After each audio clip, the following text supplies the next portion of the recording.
Proddatur municipal కమిషనర్పై ఎందుకు చర్యలు తీసుకోకూడదో 48 గంటల లోపల వివరణ ఇవ్వాలని municipal regional RD Nagaraju Proddatur municipal commissioner C రవిచంద్రారెడ్డికి షోకాజ్ నోటీసులు జారీ చేశారు.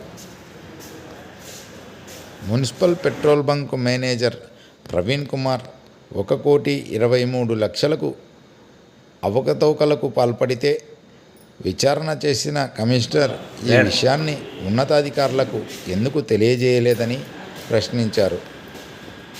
పెట్రోల్ బంకులో అవకతవకలకు పాల్పడిన మేనేజర్ ప్రవీణ్ కుమార్కు జూనియర్ అసిస్టెంట్ నుంచి సీనియర్ అసిస్టెంట్గా ప్రమోషన్ ఇవ్వవచ్చని, ఎందుకు ఉన్నతాధికారులకు ఇచ్చావని, ఎందుకు తప్పుదోవ పట్టించావో చెప్పాలని పేర్కొన్నారు.